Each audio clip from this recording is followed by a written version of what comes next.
Hello guys, welcome to Online Web Tutor. I am Sanjay.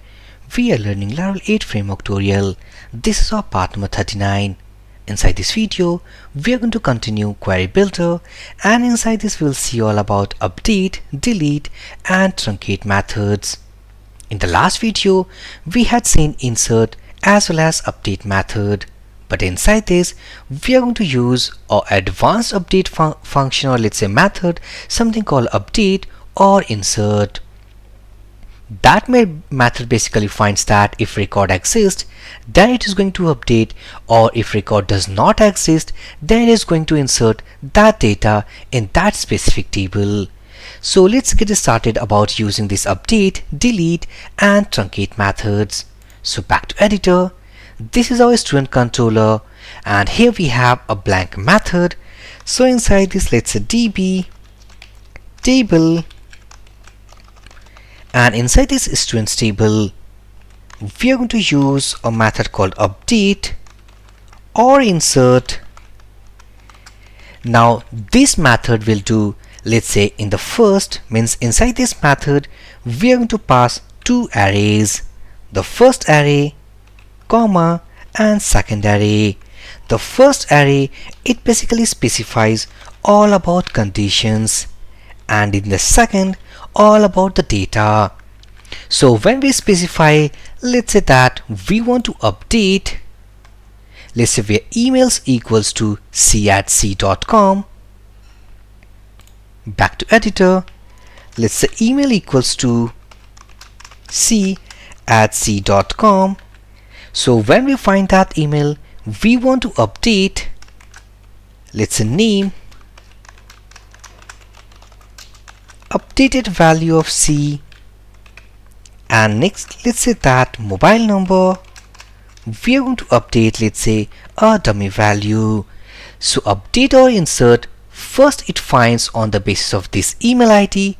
If data exists, then it's going to update with this updated data. Otherwise, it is going to merge all the data of this first row and second row and will make a new entry to our students table. So as we know that this email ID exists inside our table, so it is going to update with these data. So back to browser. Let's say that we are going to open that route, and that route is something insert student, and this is all about save-student. So copy that route, pasting it here, coming as an empty page. So back to table, reload this page, and as we can see that on the basis of email ID, now we had updated the name and the mobile number. So successfully this method updated the existing record.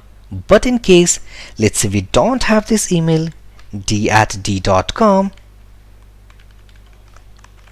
and let's say name d, and here we have the mobile number is something, let's say this is a dummy mobile number. So this time we have an email address which does not exist inside this table. So let's say that this method is going to insert a new row inside the table or not. So if we save, back here, reload this page, we are getting an empty page. Go and reload this page.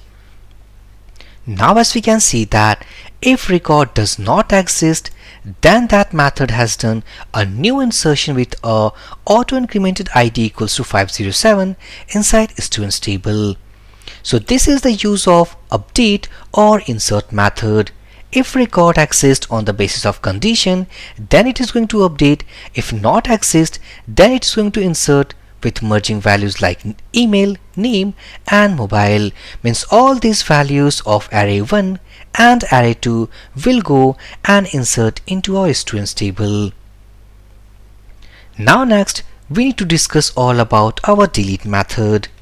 So to use delete method inside Query Builder, we have a delete method for delete operation. So let's say db, here we need to pass the table name called students, and if we type, let's say delete, and when we run this command, then it is going to delete entire data from our specified table. So at this moment, it is going to delete all the data from students table.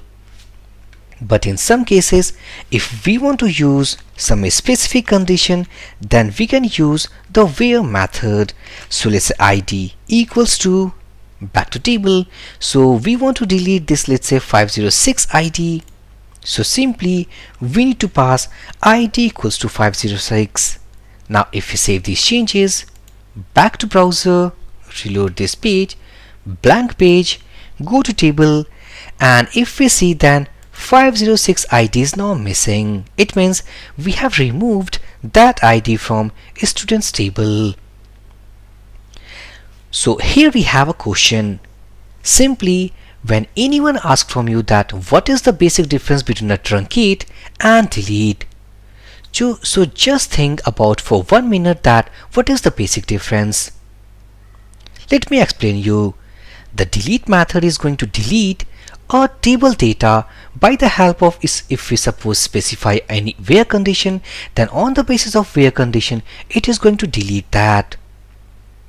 Or let's say if we have deleted the entire data from this table, so when we insert a new data, then 508 will be the new row ID. But when we have done all about truncate means we have deleted all the data, but when we insert the new row inside that table, then the ID value starts from one value. But in case of delete, it is going to start with the auto incremented ID what we have the last ID. It means when we delete, then the new row will be 508, but when we truncate this table, then it will start from id equals to 1 value. So to truncate all the data from a table, we have the truncate method. So this is all about delete method. So to truncate, we have the same called db table students, and simply we need to use called truncate method. By the help of this truncate method, we will delete all the data from a table, let's say from a students table, but it will start from id equals to 3 when we start a new row entry. So successfully guys, we have covered the entire concept of query builder. We have seen all about select queries, joins, insert, update, and truncate methods. So from the next video, we will see some more concepts of Laravel 8. So for this video session guys, thank you for watching and have a great day.